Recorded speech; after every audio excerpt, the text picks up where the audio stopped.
Hola amigos de Tresqueya.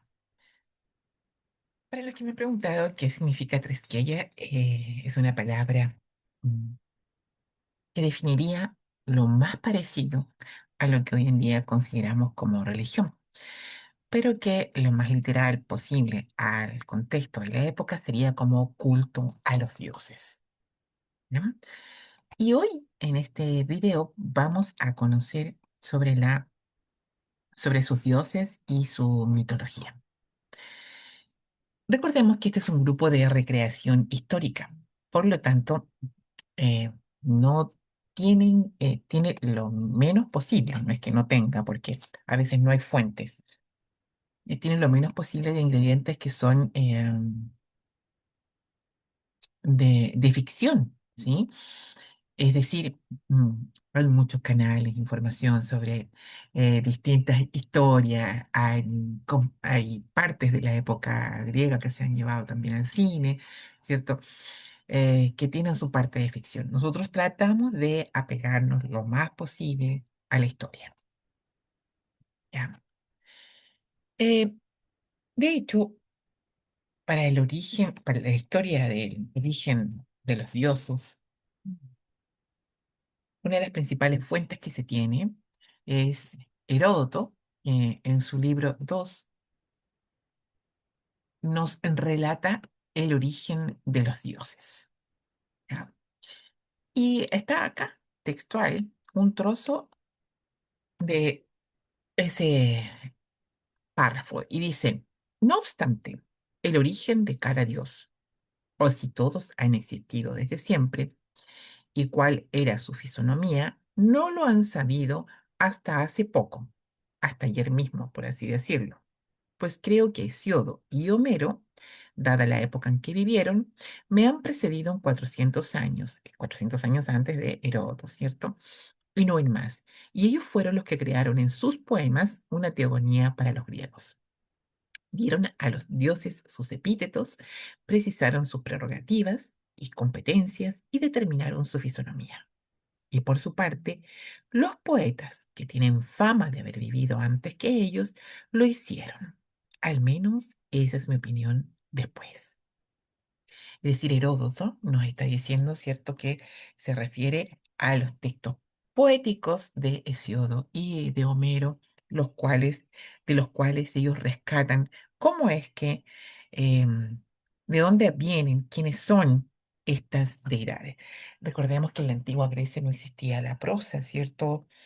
Como la conocemos hoy, sino que todos los textos eran de tipo poético, salvo algunas notaciones, no sé, matemáticas, pero la forma de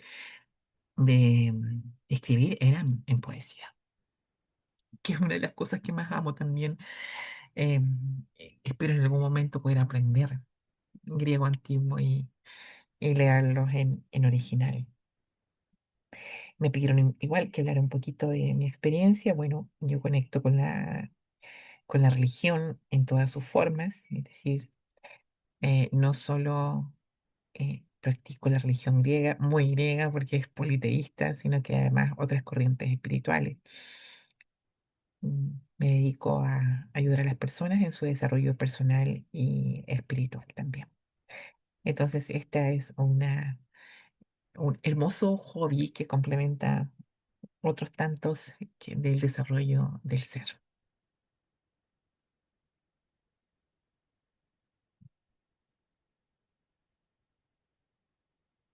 Cosmogonía de creación, es decir, cómo ellos conciben, ¿sí?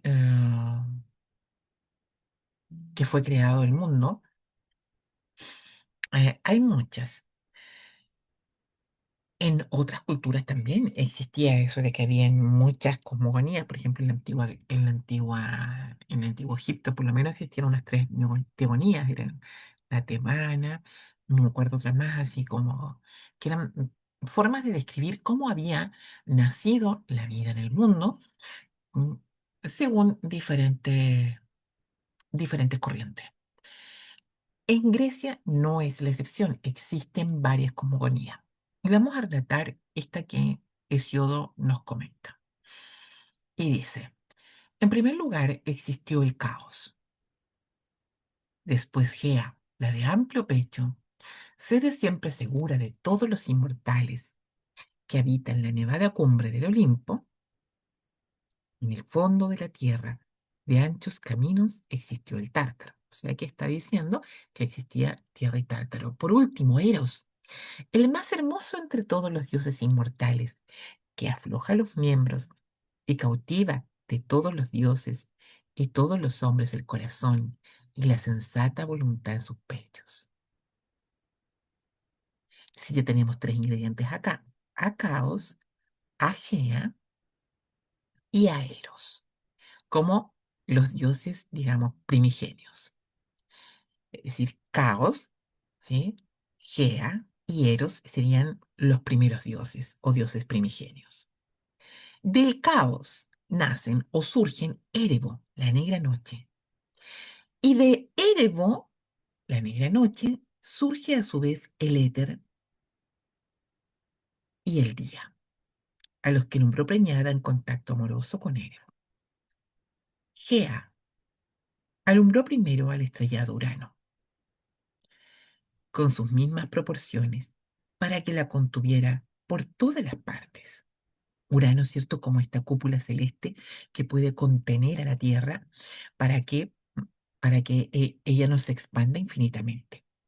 Y poder ser así, se de siempre segura para los felices dioses. También dio a luz a las grandes montañas, deliciosa morada de diosas, las ninfas, que habitan en los boscosos montes. Ella igualmente parió al estéril piélago de olas agitadas el Ponto, sin mediar el grato comercio. Recuerden que el Ponto, ¿cierto? Esta península era súper importante para entrar a Grecia. Entonces tenemos que dioses primigenios, Caos, Geas, Ere, Eros, Éter, Día y Urano. Entendemos que Erebos, ¿cierto? Eh, em, Surge del caos y es el puente conector con el éter y el día, con la noche y el día. Ojo que también están acá como diosas primigenias las ninfas, que ¿dónde están? Habitando en los boscosos montes. Es decir, en cualquier lugar podrías encontrarte en cualquier bosque una ninfa.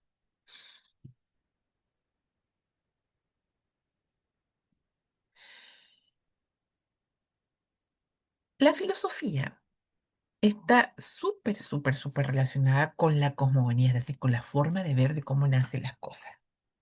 Y lo vamos a ir viendo, yo creo que en videos más a futuro, ¿ya? De hecho, hay muchos postulados filosóficos que sin concebir el mundo como ellos lo conciben, no habrían podido crearse.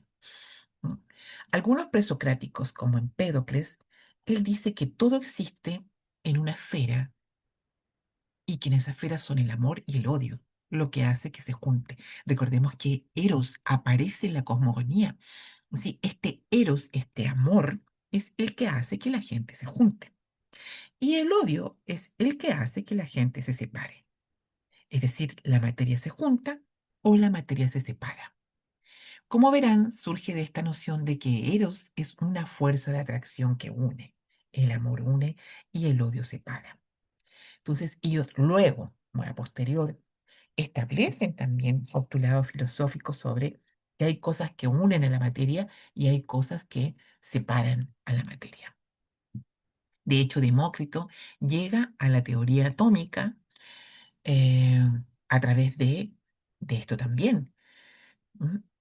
Aquí podemos ver cómo el caos no se puede, aquí podemos ver la teoría atómica, perdón, ¿cierto? Cómo dice esta teoría de atracción a través también de la mirada que ellos tenían de sus dioses.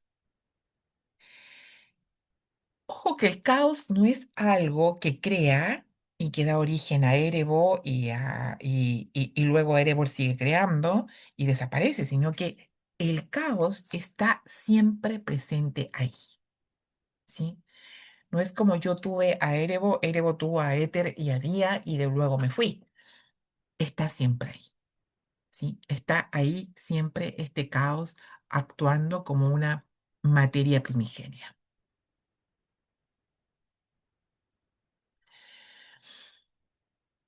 Y vamos a ver cómo sigue surgiendo esta, esta cantidad de dioses que nosotros conocemos. Muchos los conocemos con el nombre más romano que griego. Vamos a hacer después en algún video específicamente para explicar qué nombre tenían los dioses en Grecia y qué nombre tenían los dioses en Roma. Vamos a hablar acá sobre los titanes y los dioses. Recordemos que la Tierra ya había dado origen a Urano para que la contuviera. Entonces Gea crea a Urano, que es este cielo estrellado que la contiene. Podríamos decir, en lenguaje de hoy sería como nuestra atmósfera. Y de la unión de Gea y Urano surgen los titanes. Entre ellos hay dos titanes que destacan, que son Rea y Cronos. Cronos es el dios em, del tiempo. Gea no para de reproducirse con Urano y le pide a su hijo que por favor haga algo, pues ya no tiene cómo aguantar tantos seres que ha parido. Cronos decide salvar a su madre de esta continua fecundación, destronando a su padre Urano. Esto también para los que saben de astrología, me recuerdo cuando hice mi diplomado en astrología, em, de acá también vienen todos estos personajes de las cartas astrológicas por si a alguien le interesa estudiar esa parte. Es muy bonita igual, ¿no? Em, Cronos, bueno, destronar a su padre Urano, ¿cierto? Lo enfrenta. Y lo que hace es que corta los genitales de Urano para evitar que se siga reproduciendo con su madre, con Gea, y estos caen al mar. Y de esa unión surge Afrodita. Es decir, que Afrodita sería la hija de Cronos y el mar, va de los genitales de Urano y el mar. Cronos se enlaza con Rea y comienza a formar una familia. Y de pronto le dan una profecía y le dicen, ¿quién se la da? No lo cuenta la historia, pero sabemos que existían muchos más deidades ya, ¿cierto? Estaban las ninfas, sabemos que del caos que está ahí siempre, sabíamos que estaba Erebo, el éter, ¿cierto? Entonces hay más divinidades. Y dentro de ellas, alguna le da esta profecía y le dicen que un hijo de él, al igual que le hizo con su padre, Urano, lo destronará. Y ante ello comienza a comerse a todos los hijos que Rea va alumbrando. Rea, cansada de ver cómo Cronos se devora a sus hijos, veamos que se repite el patrón, ¿no? Gea estaba cansada de reproducirse con Urano. Ahora Rea está cansada de ver cómo Cronos devora a sus hijos. Para las que saben de constelaciones familiares, ahí vamos a dejar el tips. Ya, que ya ha tenido, en ese momento, Rea ya ha tenido tres niñas y tres niños. Y Cronos sí los ha devorado. Los niños que Rea ya ha tenido serán parte de las primeras divinidades olímpicas y son Deméter, Hera y Hestia. Y los tres niños que Rea ya ha tenido, que serán también parte de las primeras divinidades olímpicas, salvo Hades, que ahí veremos que Hades toma otra posición, es Hades, Poseidón y Zeus. A este último, en vez de dárselo a Cronos para que se lo coma, le da una piedra en su lugar y lo esconde en la isla de Creta para ser educado por las ninfas, a Zeus. ¿No? Existe toda cierta la historia de cómo Rea engaña a Cronos cuando ella da a luz a Zeus, decide darle a Cronos una piedra para que se la coma. Ojo que Cronos es el dios del tiempo. ¿Sí? Entonces muchos también hacen esta similitud como que es el tiempo el que se va devorando a los hijos que Rea va teniendo. Ahora, Cronos recibe una maldición de su parte Urano y es cuando se enfrenta a él y es que es condenado a vagar por la superficie de la Tierra eternamente. Entonces es el tiempo el que vaga por la Tierra. Em, bueno, estábamos en Zeus y Zeus es educado por las ninfas. Vemos que, ya lo vimos, ¿cierto? En la diapositiva anterior, que estas ninfas existían en todas partes. Y en la isla de Creta, ¿no? eh, estas ninfas de este espacio, de este territorio, se hacen cargo de educar a Zeus. Y dice que es educado por ellas, pero que también por otros seres mitológicos. Es decir, que existían a lo mejor más titanes, existían a lo mejor más seres, ¿cierto? Pero simplemente no los cuenta en su teogonía Hesíodo. Esta es la primera generación de dioses, los seis primeros del Olimpo.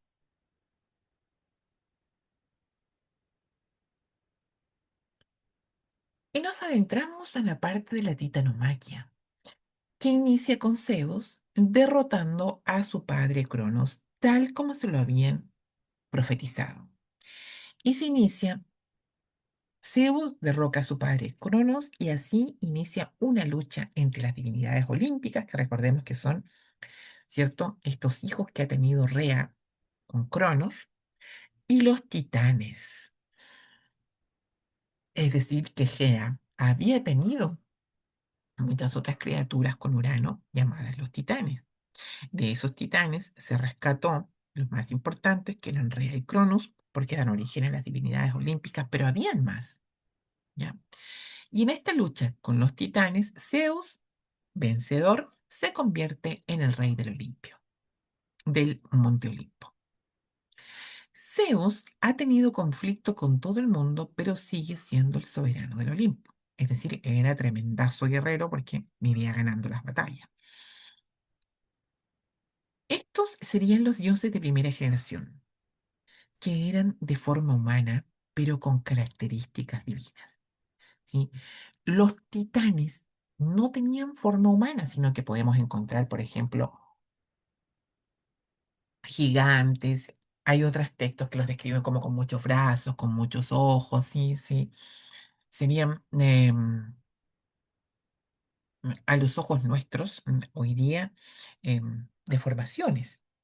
A los ojos de ellos serían formas de ensayo antes de llegar a la forma humana, tal vez, con la que nos quedamos acá en la Tierra o la que conocemos actualmente. Si bien tenían nuestra forma, sus características eran divinas. ¿Por qué eran divinos? Porque estos dioses eran inmortales, se decía, ¿cierto? No podían morir. Y además eran felices, es decir, no tenían penurias. Eh, Se pueden enfadar, pueden tener un montón de problemas, pero son felices. Y estas son las partes que más amo de recrear a las deidades griegas. Porque si quiero ser como ellos, ¿cierto? Nuestras vidas tienen que tener un gran componente de felicidad. Y eso ha sido uno de los trabajos que han cruzado a lo largo de toda mi existencia. Mis 50 años sigo trabajando arduamente cada día para cooperar con lo que se acerque a erradicar el sufrimiento de la humanidad algún día, en algún momento, en algún futuro lejano o cercano. Tal vez podremos hacerlo y vivir felices como los dioses. Otro punto importante es que los dioses tienen más conocimiento y sabiduría que nosotros los mortales y se pueden anticipar ya a lo que puede pasar porque conocen el futuro. Es decir, nosotros los mortales cometemos muchos errores. ¿Por qué? Por desconocimiento. ¿Sí? Nos falta sabiduría, nos falta conocimiento, cosa que los dioses sí tienen. ¿Y qué es el concepto de la jabarquía? ¿Ya? El errar. Eh, en nuestra esencia está la jabarquía, es decir, ser humanos es sinónimo de cometer errores. Y por eso están los dioses y podemos acudir a la sabiduría de ellos. Entonces no es de extrañarse que cada vez que se quiera sabiduría, se recurra a los dioses, y que la gran parte de los postulados filosóficos vengan también entregados al hombre por los dioses, quienes nos salvan de nuestra jamarquía o de nuestros errores y quienes nos entregan la sabiduría. Jamarquía era la palabra griega para definir error.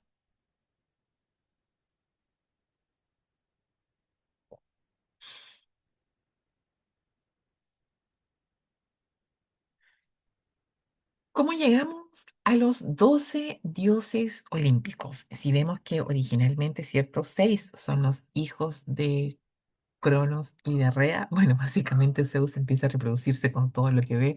Así que aquí vamos a ver un poco cómo se componen los 12 dioses del Olimpo.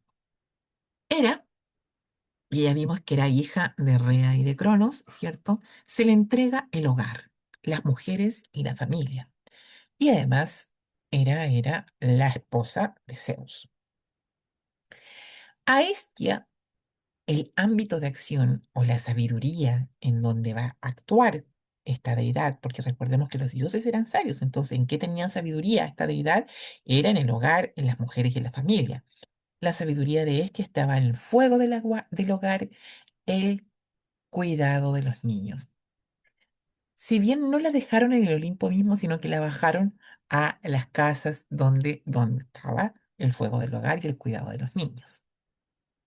A Deméter le entregaron, quedó a cargo de la sabiduría, pues la deidad, la diosa, recordemos lo que es un dios es inmortal, un dios es sabio, un dios es feliz, no tiene penas, se puede enfadar, tener problemas, pero siguen siendo felices. Es decir, que son los encargados, además de entregar la felicidad en esas áreas.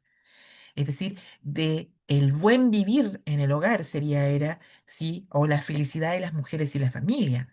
Este sería la felicidad en el cuidado de los niños. Recordemos que los dioses son eso, ¿ya? Entonces no es que yo me encargo de los niños, ¿sí? Soy feliz encargándome de los niños, ¿sí? Y tengo sabiduría para encargarme de los niños. Deméter es la encargada de la agricultura y de los ciclos agrícolas.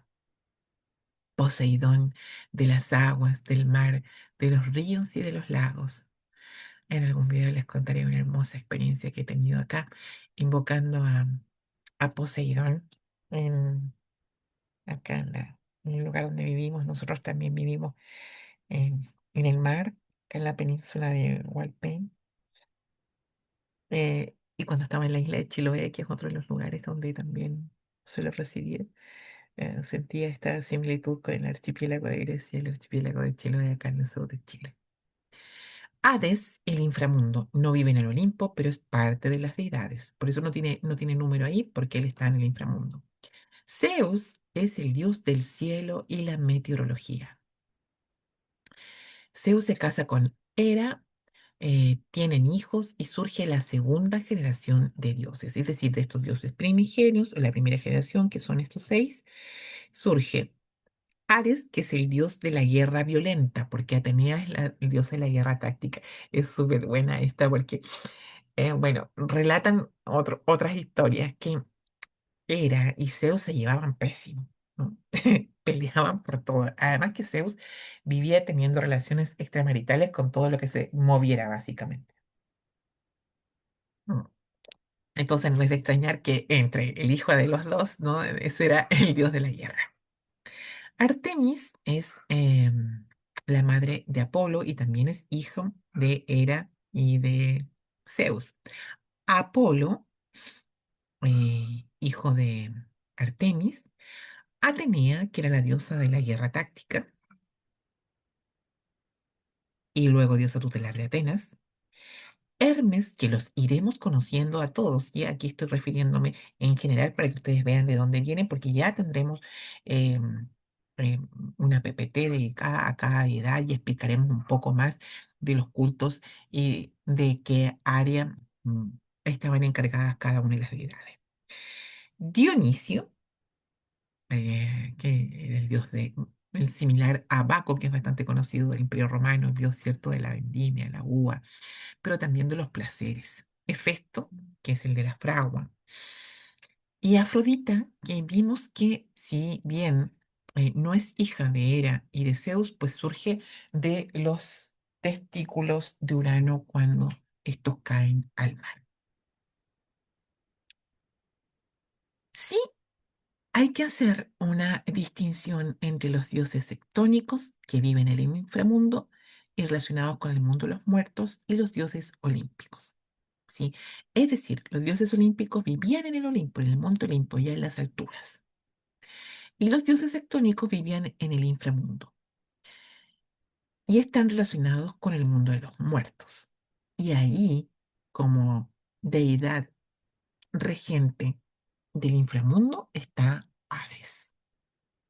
Cuando veamos rituales, vamos a ver que tenían su forma particular de dirigirse a los dioses tectónicos, es decir, cuando se querían dirigir a los dioses del inframundo, ellos se arrodillaban o se inclinaban hacia el suelo.